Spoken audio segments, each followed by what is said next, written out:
Porque Deus que disse, das trevas brilhará a luz, é quem brilhou em nossos corações, para a iluminação do conhecimento da glória de Deus na face de Cristo.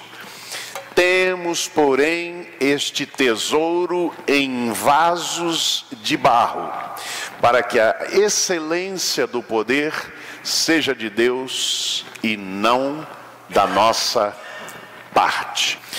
O que se aprende na dor e da dor, o que a gente pode aprender quando a doença bate a nossa porta sem mandar aviso prévio, não é? Aconteceu comigo. Eu vi isso acontecer com muita gente, com várias pessoas, algumas pessoas inclusive aqui, que estão aqui nesta manhã, que a gente vem acompanhando já há alguns anos, não é?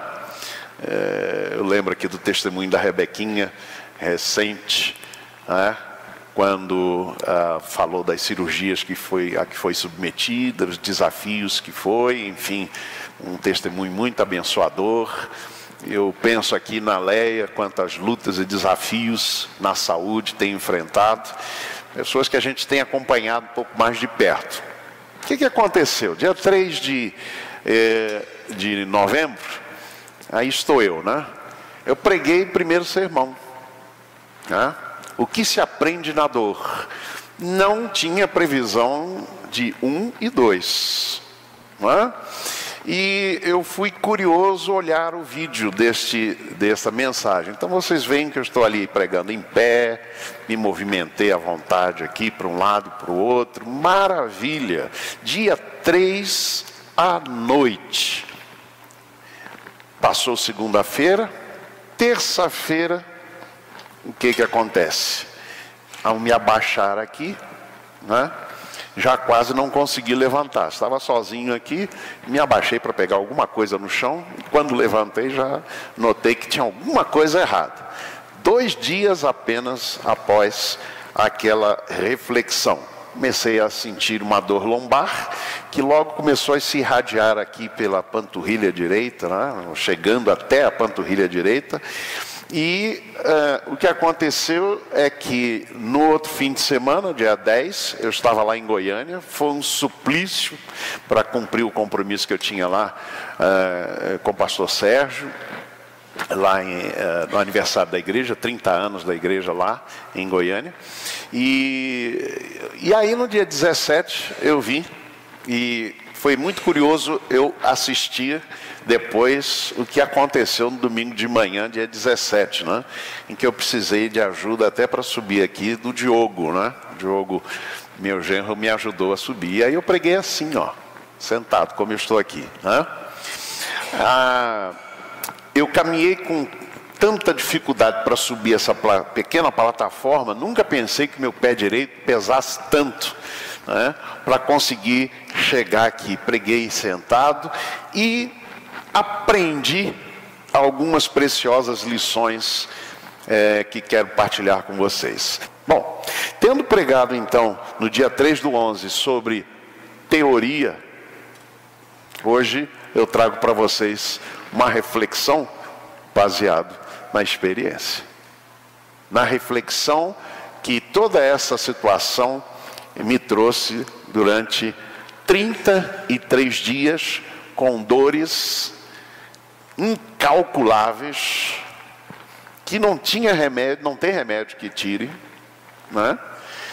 E todos os 33 dias até hoje, do dia 5 de novembro até hoje, todos os 33 dias com dor, né? Aqui e acolá a gente fica sem dor, mas não há remédio que cure. Isso foi bom. Por quê? Porque eu aprendi algumas coisas que eu quero partilhar com vocês agora. Primeira coisa que eu aprendi agora com a experiência, e à luz desse texto, é esta verdade: o Deus Criador tem o poder de fazer das trevas brilhar a luz. É isso que Paulo diz aqui nesse versículo número 6, quando ele diz assim: porque Deus que disse, das trevas brilhará a luz, é quem brilhou em nossos corações para a iluminação do conhecimento da glória de Deus na face de Cristo. A que Paulo se refere? Ele aqui se refere claramente à criação do mundo. E como diz lá na criação, lá no Gênesis, vocês se lembram? Disse Deus: haja luz. E Paulo dá aqui uma interpretação muito preciosa, que me chamou muito a atenção. Ele diz: o Deus que disse, das trevas brilhará a luz. Ou seja, a luz, no sentido aqui que Paulo coloca, foi tirada da própria treva. A luz foi gerada, ou foi parte desse processo de transformação que Deus fez das trevas. Das trevas brilhará a luz. Isso não significa apenas curar, em termos da doença, mas significa principalmente que Deus pode nos ensinar através da doença até não curada. Eu aprendo não apenas quando eu experimento a cura, mas eu aprendo também na doença. E através da doença eu posso aprender lições. É quando Deus pode tirar das trevas luz. Da experiência dolorosa, bênção. Da crise e do sofrimento, Ele pode tirar crescimento de caráter. Eu aprendo duas coisas, ou três coisas importantes que a doença pode nos trazer, que a dor pode nos trazer. Primeiro, é que ela pode nos ensinar dependência. É Deus que tem esse poder de fazer brilhar luz das trevas. Não sou eu. Eu sou fraco, eu sou frágil. Mas Deus tem esse poder. Na enfermidade, na dor, no sofrimento, nas lutas, na doença não curada, eu posso aprender que eu dependo do Senhor, que eu sou frágil, que eu sou fraco, mas que Deus é poder. É o que diz esse texto para nós de forma muito preciosa.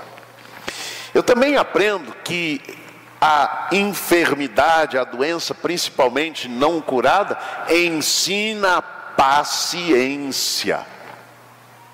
Quem já passou por enfermidade longa, e algumas das pessoas que aqui estão passaram por enfermidades longas, sem ter previsão de cura, aprenderam isso. Que é preciso ter paciência. O médico que procurei na semana passada, na terça-feira, um ortopedista especialista em coluna, e foi de fato uma bênção, indicado aqui por irmãos da igreja. Foi interessante porque uma das coisas que ele me disse foi: a cura vai demorar. Paciência. Paciência. É difícil a gente pensar nisso, porque a gente quer a cura logo. A gente quer que o problema seja resolvido instantaneamente. Mas a gente aprende na doença a esperar pacientemente no Senhor. Como é que diz o salmista? Esperei pacientemente no Senhor e Ele ouviu a minha voz. Terceira coisa que eu aprendi de forma muito preciosa, e comecei a aprender, é que a doença nos ensina solidariedade. A dor nos ensina a não menosprezar a dor alheia. Como dói quando a gente percebe que alguém não está dando muito valor para a nossa dor, né? Quando alguém pensa assim, está fazendo corpo mole, não é? É muito comum a gente ouvir às vezes as esposas dizerem dos maridos que eles são muito fracos. Ah, a gente aguentou a dor do parto, né?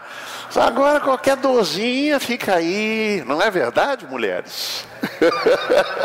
Vocês falam isso mesmo, não falam? Fala, Fernando. Fala. Eu sei disso porque eu já ouvi. Eu já ouvi. Gente, uma coisa que eu aprendi foi isso. Eu aprendi que quando a Ângela, filha da Shirley, diz para mim que não vai aguentar vir para o ensaio do coro, é que ela está sentindo dor. Eu aprendi que quando minha mãezinha diz, filho, não aguentei sair hoje da cama para ir para a igreja, eu comecei a valorizar esses pequenos sinais. Isso a dor está me ensinando. Eu não menosprezar quando alguém me disser, está doendo. Provavelmente a pessoa está dizendo sério. É claro que existem pessoas que vão fazer corpo mole, que gostam de chamar a atenção para si. Claro. Mas mesmo essa pessoa, preste atenção nesse detalhe. Está doendo. Eu aprendi isso na dor. Segunda verdade que esse texto me traz é que a dor nos faz ter consciência de que somos vasos de barro. Irmãos, eu nunca tive nenhuma doença assim grave que me impedisse de desenvolver minhas atividades. Nunca. Sempre fui muito saudável. Pequenas coisas aqui e acolá, enfim, faz uma cirurgia aqui do dente, coisas pequeninas, mas nunca passei uma experiência como essa. Quando eu penso, às vezes, estando na cama, e eu tento passar a maior parte do dia deitado, esticado, para não doer, que é para poder cumprir alguns compromissos que não tem como, né? E às vezes eu penso 10 vezes, vou caminhar até o banheiro? Vou ter forças para isso? Tamanha a dor às vezes que vem. O que eu aprendi é isso, quando Paulo diz, temos, porém, este tesouro em vasos de barro. Temos, porém, este tesouro em vasos de barro. Que tesouro é esse que fala Paulo? É que ele diz, o Deus que disse das trevas brilhará a luz, é quem brilhou em nossos corações, para a iluminação do conhecimento da glória de Deus na face de Cristo. Isso é um tesouro maravilhoso. O poder de Deus revelado em Cristo, que o ressuscitou dos mortos. Mas este tesouro maravilhoso, em que Deus faz com que brilhe em nossos corações, ele está em vasos de barro. Eu sou insuficiente, é o que eu descubro. Por mais capacidade que eu tenha, por mais saúde que eu tenha tido durante a minha vida toda, de um modo geral, eu sou frágil, eu sou vaso de barro, eu não me basto a mim mesmo. É isso que a gente começa a descobrir. A gente precisa de Jesus, a gente precisa dos outros. Quanta rede de solidariedade eu tive desde então. Recebi nome de quase 10 médicos diferentes. Vários tipos, 4, 5 tipos de tratamento possíveis. Da igreja, de membros da igreja. Pastor, essa pessoa aqui me curou. Está aqui o nome, procura. E eu cheguei a ficar até em dúvida, quem é que eu vou consultar, afinal de contas? Pedi orientação a Deus e fui tentei lá, o quiropraxista, né? Me deu aqueles estalos assim no corpo. Eu falei, vai piorar o negócio, né? Mas essa rede de solidariedade tão importante, mostrando que eu não me basto a mim mesmo. Eu preciso de vocês. Nós precisamos uns dos outros. Nós precisamos muito mais daquele que está no alto. Sem mim, nada podeis fazer. O outro aspecto é a minha limitação. Agora, um pouco mais limitado. Como eu disse, coisas pequenas, simples que eu fazia, de levantar da minha cama e ir até o banheiro em casa, um caminho tão curtinho. Agora é um desafio. Subir aqui em cima é difícil. Que coisa impressionante. É quando a gente começa agora a poder agradecer a Deus as pequeninas coisas que a gente consiga fazer. É reconhecer que eu sou vaso de barro, que eu sou limitado, que eu sou insuficiente. Isso me levou também à consciência ou à atitude de humildade diante da vida e de saber que realmente eu não posso nada. Eu preciso de Jesus e eu preciso dos outros.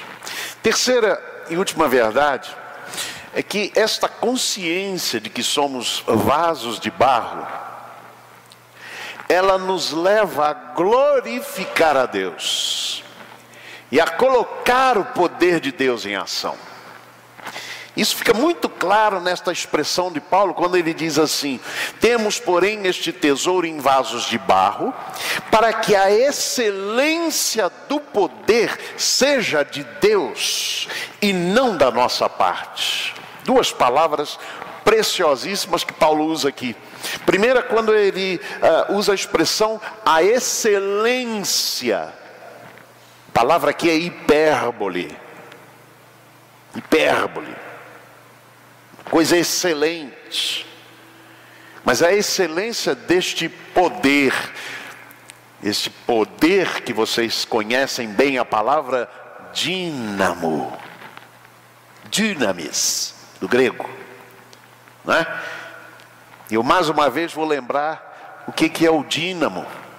Muito comum nos países europeus, por exemplo, não é? Que no inverno rigoroso, começam a escurecer, o dia começa a escurecer às 4 da tarde. Então as bicicletas, todas elas precisam de dínamo. E o que é o dínamo? É aquele aparelhinho que transforma a energia mecânica, a roda girando, em energia elétrica.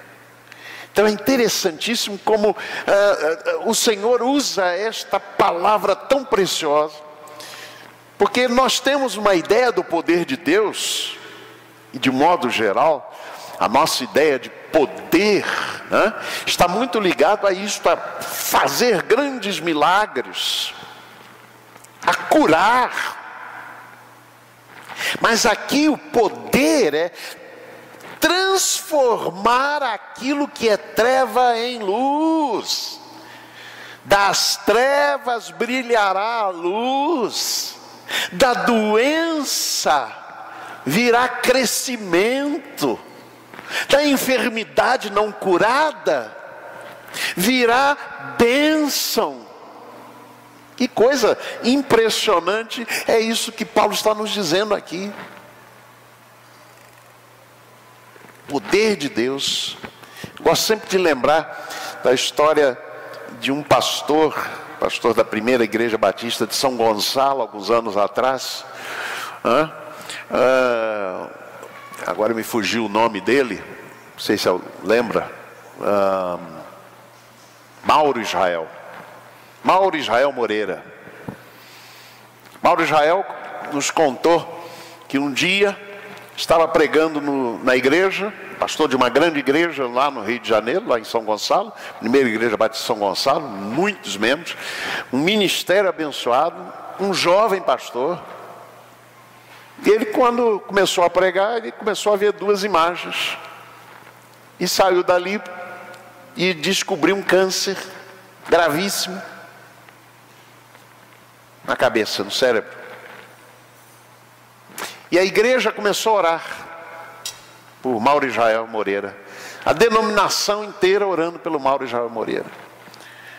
E num domingo de manhã ele chegou lá na sua igreja e disse: irmãos, vocês estão orando pela minha cura.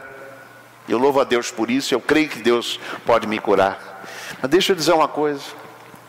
É que se Deus me curar, vocês vão ver a glória de Deus. Mas se Deus não me curar, eu